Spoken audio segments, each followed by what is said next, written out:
Hello and welcome back to Vindexx Engineering. In this episode, we're going to go over what the costs are for building a turbo LS engine, how to create a budget for your project, and I'll even discuss what are some of the hidden costs that often get overlooked.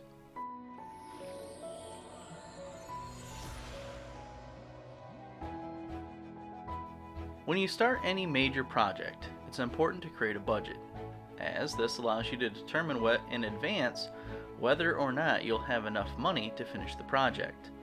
This also allows you to prioritize your spending and allows you to focus on what parts of the project are most important to you.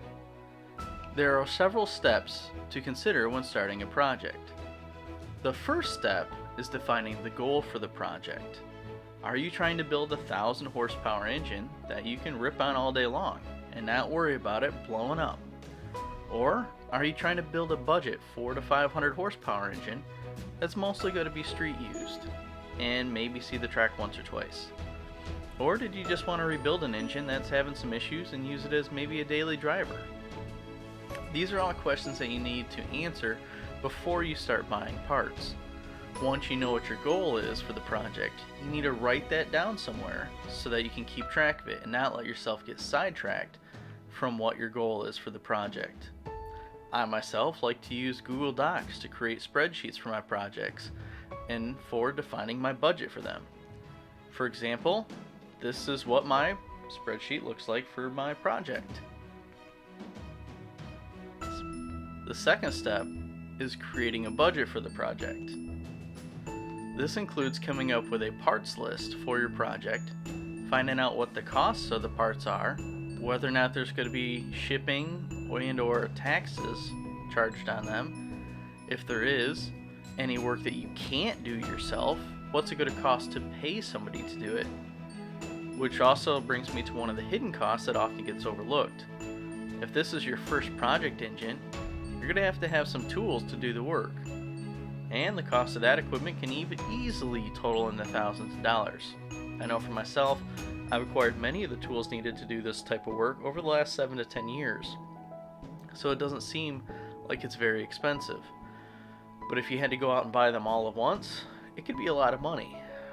Having wrenches, sockets, extensions, impacts, grinders, cutters, saws, gloves, a welder, air compressors, plasma cutters, engine stands.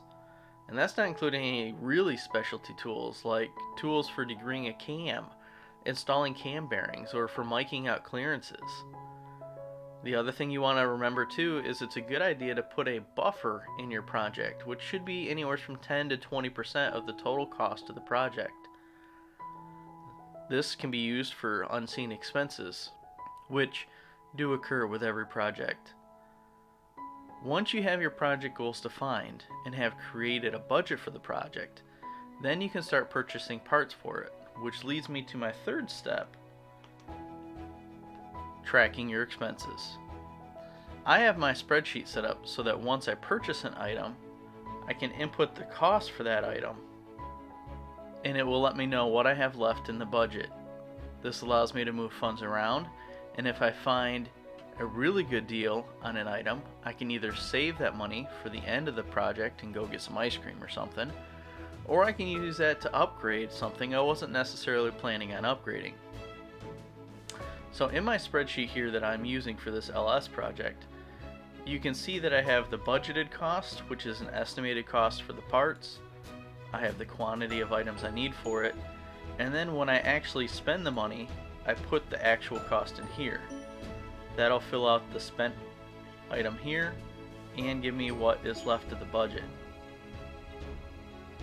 So it's a good idea to keep track of all of this as you're going through the project, because I had anticipated spending $100 on a starter for it and ended up only spending $50. So that allows me to have that extra $50 to either keep at the end of the project or use it to upgrade something I wasn't planning on upgrading. So all these things are things that you want to keep in mind before you start working on a project.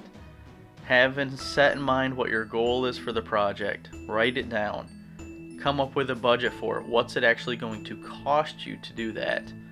And then as you're going through and doing the project, keep track of what your expenses are. That way you know if you're starting to run out of funds if stuff starts going up in price and you're not going to be able to complete it on time. That way you have an idea for what it's actually going to take to get into it.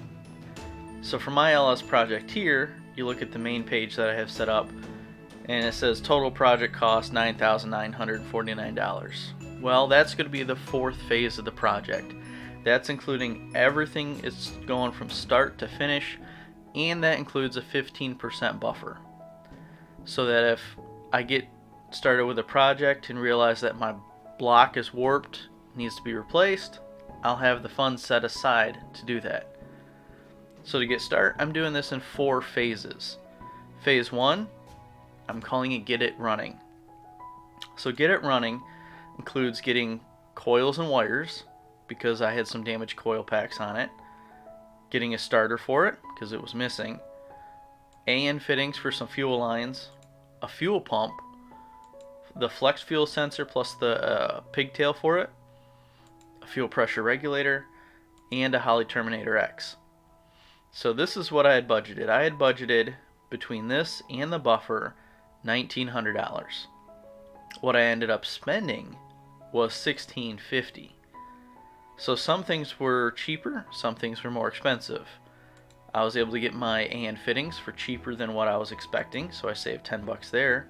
Starter was cheaper than what I was expecting.